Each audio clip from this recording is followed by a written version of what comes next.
And here we are yet again with another tier list, this one being on the shooting guard's position, as you guys should expect it if you checked out the PG tier list from yesterday. If you haven't, link will be in the description down below. We're going to go through and rank a bunch of the best shooting guards that I could possibly find at their selective tiers throughout the Demon.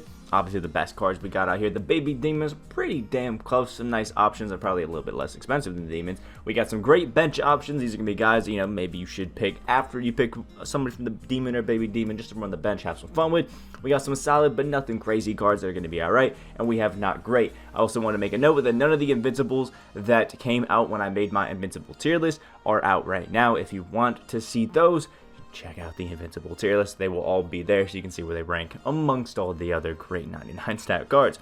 Now, without further ado, we can get into here as long as you hit that like button, hit that subscribe, and hear the message from the sponsor of today's video. If you need your 12-0 unlimited domination, TTO, or even more services grinded, go contact Rose NBA on Twitter right now at twitter.com/r6creditssell. Link in the description down below. Now that we got that out of the way, we can start off with the just notes here, where we have all of these beautiful cards right here. We got Dark Matter Allen Iverson, who's just way too short to really be viable, especially at the shooting guard position. We have Tony Allen, who's just an absolutely, bad card. Scottie Pippen, who for a budget option for a while was actually pretty nice, but jump shot 30 is just way too slow, especially on quick. Robert Reed, just, I don't know. Again, he's like a KD clone, but I just haven't really felt like Robert Reed really hits as good as KD does. That's just me personally. Lou Dort, he's cool, but he's 6'4", so really how great does he play defensively as a defensive specialist, you know what I mean? So, yeah, he's a good card, but nothing crazy. Isaac Okoro, good for an Amethyst, really good in Limited over this weekend. If you need a card to shout out, that'll be this one, and one more Amethyst in Solid but nothing crazy to use as your shooting guard. Really, really great options. Gail Goodrich, who's actually a pretty fun card to use if you're just triple threat offline grinding, but like as a general sense, he's really not that good. Jump shot 28 just really isn't a jumper that I really am too fond of, and it's just to me. Donovan Mitchell, again, another undersized guy that I really don't have too much fun with, and jump shot 4 just on Donovan this year just doesn't feel great. David Thompson, again, another undersized guy whose main ability is just to drive and get to the basket really well, and I feel like we've kind of got a lot of cards that can do that at this point. Plus, jump shot 9 is good, but just nothing crazy to me. And CJ McCollum, again, another undersized guy, I think, with jump shot 4, who I just don't really love too much, man. Jump shot 4 really only feels smooth on the taller players. The shorter guys, I really am not a fan of it. And then that finishes off our not great tier. And now we can get into the solid but nothing crazy. We'll take a little bit more time on these guys. But we first off have Victor Oladipo. And I just really have not been able to get used to any Oladipo card this year. I mean, even though he's a dark matter, I think he's good, he's cool, but just really doesn't jump out to me as anything special. Personally, I mean, if you like Oladipo cards, you've been having fun with him, that's cool, but like 6'4" at the 2 just ain't great. He does have steady shooters, so people that are on current gen really can't find any sort of fun in him. And jump shot 95, I don't know, I just haven't really been able to make it hit as good as I think I could. And he doesn't really feel as amazing on defense as he probably should. So Oladipo, cool card, fun card. He's a dark matter, almost all 99, so that's going to be fun. But just doesn't really jump out to me as too crazy, personally. Next up is Tracy McGrady, one of the best diamond cards we have in the game currently. Just really does it all for you when you need it. He just has Pro 1s, I think, for his size ups, which makes him pretty not amazing in my book. But if this T-Mac, got a Pro 3, even a Pro 2, or even a Pro 3 as his behind the back, I think he'd be really great. But still, as a nice, I guess, limited option, this T-Mac can be a really fun card just in terms of the greatest PGs in the game, or shooting cards in the game, not exactly up there. Next up is another one of the Amethyst that I was telling you guys about that I think is a really good option to use in Limited this weekend in Giannis Antetokounmpo. Just became a champion with his brother Giannis, kind of dope. But he's got jump shot 40 and just feels like a really nice defender. Jump shot 40 is perfect for like, catch and shoot kind of ability and that sort of stuff. So he's fun, he's cool, and overall really nice all around Amethyst. But like in the general term of shooting guards, not like top tier.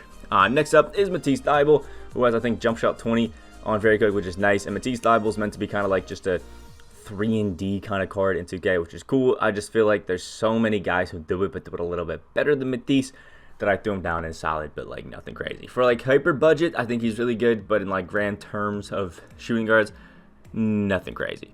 Next up, again, is J.J. Redick, who's kind of just like a shooting specialist, man. They gave him everything, Hall of Fame in shooting, and kind of just was like, go at it. But he's got jump shot 28 as well, which I just don't love. It's not really a jumper that I like to have, personally. I mean, if you do, jump shot 28 is like your jig, is your thing, go ahead, have fun. And I think even at 6'4", he's a pretty decent size shooting guard, but nothing, again, crazy in my book. I like him. I think he's fun.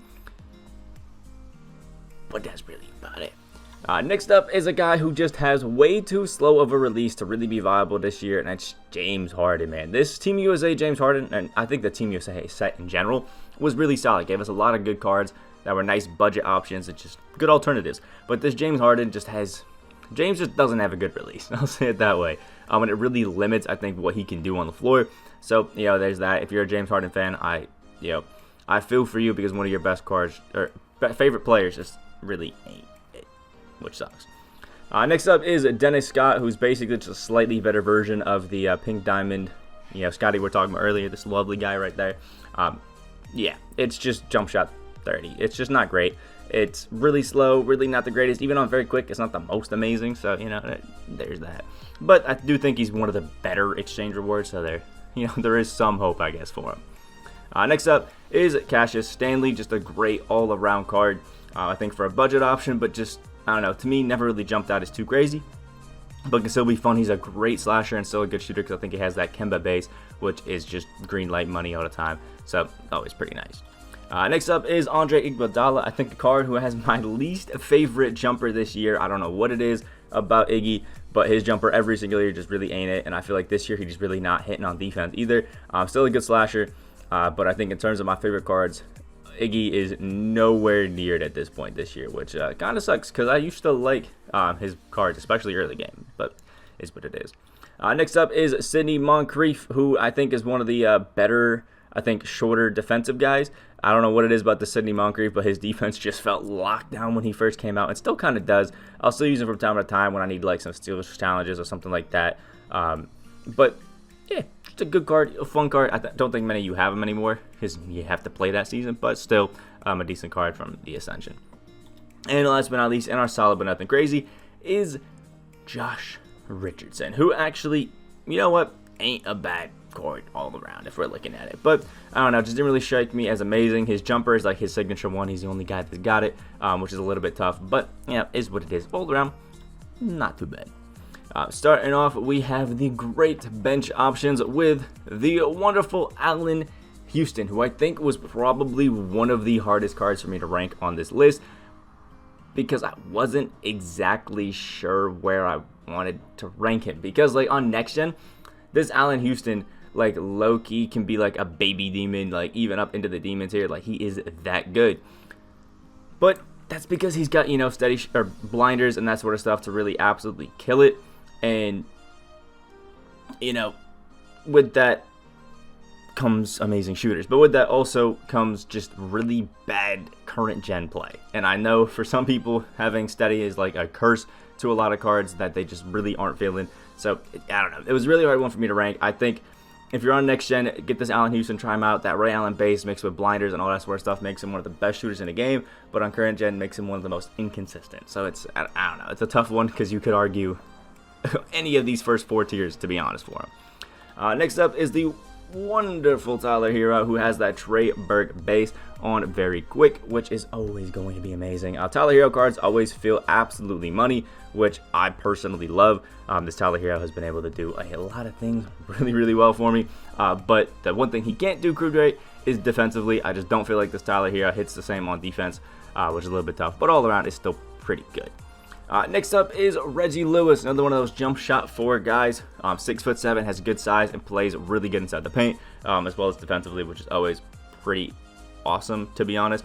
I think all around, he's a good card, he's a fun card, but again, that jump shot forward can be a little bit hit or miss depending on, how you're feeling. Next up is Nick Anderson, a card who was one of those jumpers that I am so consistent with, man. I think it's like jump shot 32 or something like that. But Nick Anderson is lights out money for me. Just picked him up recently, like doing some XP challenges, and that jump shot 32 on very quick is just awesome. I don't know what it is, but Nick Anderson, for me personally, just feels like one of the best shooters in the game. But I can understand that for some people, who's just borderline average. Next up is Money Mitch Richmond out here having some fun with jump shot 22, shooting guard, point guard. I don't know what it is about Mitch Richmond, but I'm just not excited about him. I don't know what it is. I can't really tell you that, but yeah, he's all right. You can have some fun with him. Go out there and mess around with Mitch if you got him from. I think most of us got him for free just for logging in, which is cool. But I don't know. For me personally, just nothing like absolutely insane out there. Just borderline average. Nice bench option if you need it. Next up is actually 3 cards, all the same, in Kevin Porter Jr., Tim Hardaway Jr., and Felipe Lopez. Now, I'm ranking all these guys together because I think technically, stats-wise, the best one out of these 3 is Felipe Lopez, but they're all base 49 cards on very quick, and I think, honestly, like, just because Felipe has like 140 extra stats, I think most of it's in like post-game and stuff like that, so it doesn't really matter too much. All these guys are basically J.R. Smith clones that can be fun, great PG options, except for Hardaway, who can only play shooting guard, small forward, but all like 6'6" or Felipe 6'5" that are good, that are fun. Kevin Porter's more of a next-gen card. Tim Hardaway Jr. and Felipe are more current-gen cards, kind of just what you're looking for. If you like base 49, try them out. They're both fun, and all of these guys are, I think, pretty cheap as well, which is always nice.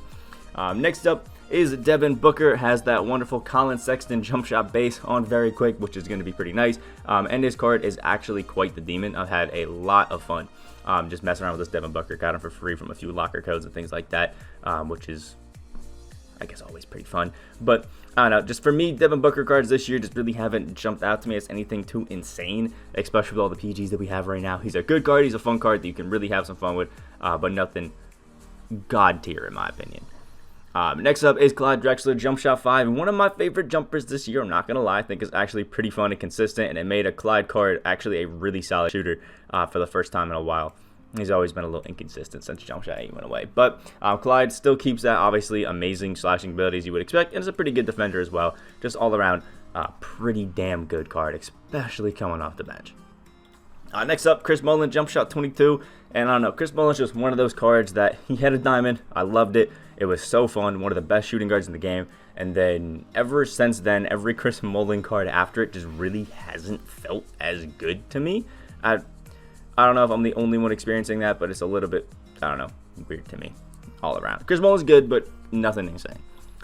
Next up and last in our great bench option, we have Gerald Green, who has jump shot 70 on very quick, which is one of those just like top tier green light jumpers. Always pretty nice, but Gerald Green, I don't know, this year just really hasn't. Again, there's just some of these cards who I feel like have good animations, should be good, but just don't really feel that way. And Gerald Green's another one of those guys who I feel like should be absolutely amazing, but just, for me, nothing out of this world. Next up, we have our Baby Demons here. These are the absolutely great options that I think a lot of people should be at least considering for their team. Starting off with Dark Matter Poku, and I can see now that I'm probably going to get some comments about why isn't Poku up in the Demon tier, and yeah, that's purely off jump shot 30. I personally think that people overrate the fact that he's 7 foot, and that's really about it, man. He's a 7-footer, and that's why people are jumping out at it. If this Poku card was, just a Scottie Pippen playing the PG, exact same stats, those 4 inches really don't mean too much, and people would be flipping out about how bad Scottie is. I think just how, slow that jump shot 30 is, how much you have to pick and time your shots a little bit differently, just isn't the most fun for me. He's a great slasher, alright defender, especially inside he's actually pretty good, but on the perimeter, nah. I think Poku is solid in that Baby Demon tier, great on both gens. I think a little bit better on Next and Curry, but all around, I think there's a lot better tall PG options than this Poku, which we'll see. Well, you can see in the PG's tier list, not exactly here. Next up is Obi Toppin, jump shot 75 on very quick, basically a Penny Hardaway clone, but 2 inches taller, which is actually really nice. It makes this Obi Toppin one of the better, I think, shooting guard PG options. Really fun all around. I've actually had a nice time using this Obi, and I think he's actually a severely underrated card because he's a pink diamond. People kind of overlook him, but give him a shot, try him out, and I think you'll actually have quite the fun time with him. Next up is the Archdale Twins out here with Tommy and Dicky Boy out here having a fucking blast. Anyway, it's because they both have, I think it's, alright, if I remember correctly, Tom has a Dwayne Wade base and Dick has the base 98, which means Dickie Van Arsdale over here is a little bit better than Tom, just because base 98 is a little bit better than the Wade base. It's just kind of, how it works, especially on next gen. But I think when it comes to shorter shooting guards, these are probably two of the best options that you can have out here, especially Dick Van Arsdale because of that base 98. They just do everything well, super clean, super nice, and being able to get jumpers off the way that they can. I think people are calling them like chicken men right now. Anyway, they're amazing and they're super fun. If you got either of these guys, run them, have some fun with them. They can be great, especially in offline modes. They can carry the squad for you. Next up is the man, the myth, the legend, Boris Diaw at the Amethyst. Oh my god, I love this guy. One of the best budget options. And again, in limited this weekend, if you need a good Amethyst pick, this Boris Diaw is it. At the shooting guard, at the PG, he is amazing. That Delino Gallinari base is absolutely money. At 6'8", he plays both these positions great. His defense all around also is super solid, and he's just an all around amazing card to have on a team. Pick him up, try him out. You really cannot find too many better Amethyst cards in the game than this Boris Diaw. Next up is Manu Ball. I've downgraded the man, the myth, the legend, Manu, from Demon down to Baby Demon because, you know what, I've actually since sold him at Manu. So I guess I've kind of come to terms with the fact that, yeah, he's tall and, yeah, he's nice, but just the lack of perimeter defense from guys like Manu that are 7'7" just really kind of rubbed me off from them. He's still good, he's still amazing, and you could still really have a nice time with guys like Manu who are so tall defensively. But on the perimeter, a lot of those taller guys really just don't lock up as much as I would like, so I put him down there. But still is a great release and is absolutely money. Like, I shoot well above like 50-60% with this Manu, which is always going to be a fun time. And in offline modes, there aren't too many better shooting guards.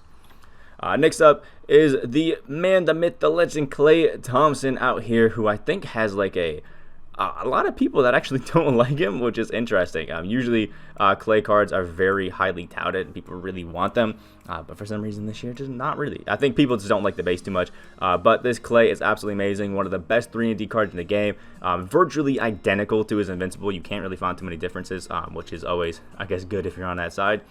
Being on a bit of a budget. All around, really nice, really fun. If you need just a good 3-and-D card, you got Klay out here to have some fun. Next up is Jaylen Brown, who's kind of the shorter version of Obi Toppin, but still just plays absolutely amazing. Maybe a little bit lacking on the defensive end sometimes, but I still think he's fun. I still think he's great. I mean, jump shot 75. It's just one of those consistent, smooth jumpers that I like basically on any card that they give it to. It's just a good jumper, man. Next up is Denny Avdia, a card that I really wanted to put up into that Demons here, but I knew it'd be a little bit blasphemous at this point. But Jump Shot 3 is arguably the best jump shot in the game on next gen. Just, you know, green window, speed, all that sort of stuff, and I absolutely love it. I think it's low-key better than base 98 on next, which is just amazing, to be honest. And Denny uses it perfectly. Just one of those cards that you gotta love, you gotta try out and have some fun with. And at 6'9" at the PG shooting guard, it's always nice. But it's purely based on Jump Shot 3 just being out of this world. Next up is DeAndre Hunter. I think another base 32 card, I think. Something like that. It's either base 32, 36, something like that. But either way, DeAndre Hunter's got it, and he's absolutely amazing. One of those better 3-and-D cards in the game that is just super fun, super nice. If maybe Klay's not, you know, your personal favorite pick because you just don't like the jumper this year, pick up this DeAndre Hunter and give him a shot. And honestly, I think you may be surprised with how well he plays because this dude is actually a demon. Next up is Darius Miles. Has jump shot 65 on very quick. Probably not a jumper that you've used too often, but honestly, not bad. It is one of those jumpers that kind of pulls your feet closer a little bit than maybe you would want, so you do have to be careful if you don't like those kind of things. But at 6'9", Darius Miles is getting to the basket, dunking at everything, and his defense is absolutely prime. So I've had a load of fun, honestly, using this Darius Miles, and I think he's one of those, again, slept-on demon cards. Next up is Brandon Roy, 6'6", trade break base, just an all-around absolutely beautiful option. I love any card that has a trade break base, and this Brandon Roy is absolutely no exception. Sometimes he can lack a little bit on defense, but if you like, you know, T-Mac cards, I think Brandon Roy is going to be nice for you. It's going to be an all-around great card. Now, starting off the Demons here, we have the man himself, Steven Jackson, just one of those guys who I love every single time they drop him in the game. Again, one of those top-tier 3-and-D cards because he has the Rudy Gay jump shot base on very quick, and his defense is just all around absolutely amazing. This Steven Jackson is a god. I just think you don't see him too often because his triple threat spotlight challenge is probably one of the hardest that we've received. Nothing like the Invincible, but still, it's a steal challenge. Not too many people love it, but still, great card, all around fun option. If you can grind him out, I recommend getting him because for a free card, it doesn't get too much better than that. Next up is the wonderful Dark Matter Sean Elliott from the Hyperdrive set. One of the best budget 2-guard you can pick up in the entire game. He's got jump shot 29 on very quick. Sadly, I think he's got steady shooter or blinders. So on next gen, he's a god. But on current, he's a little bit crazy. But even then, I think jump shot 29 is just so good for being one of the fastest jumpers in the game that you can still kind of have some fun with it. And I guess absolutely kill it. Sean Elliott, absolutely amazing. Pick him up, try him out, and I seriously think you will not regret it in the slightest.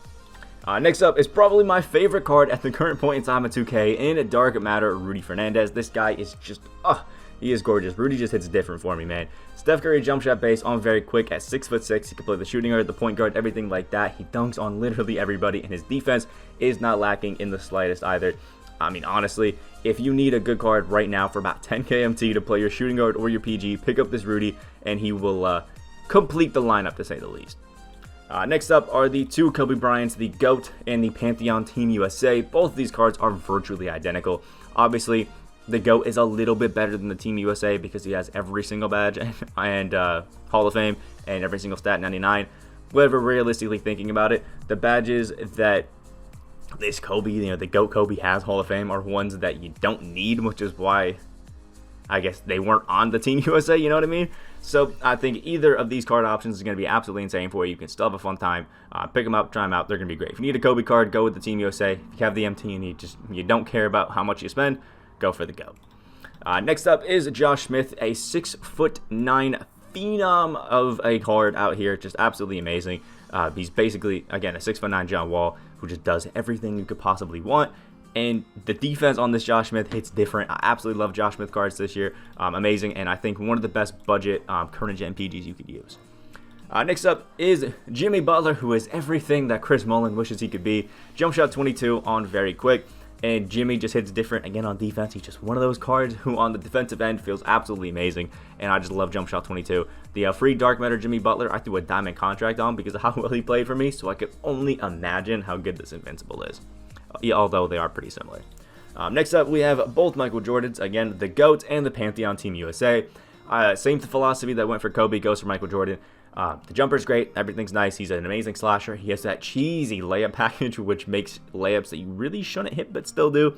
And defensively, he's great. But again, the only difference is that this GOAT one has a bunch of Hall of Fame badges, or a few extra Hall of Fame badges, and all 99 in stats instead of, all 95s in stats. Like, ooh, big deal.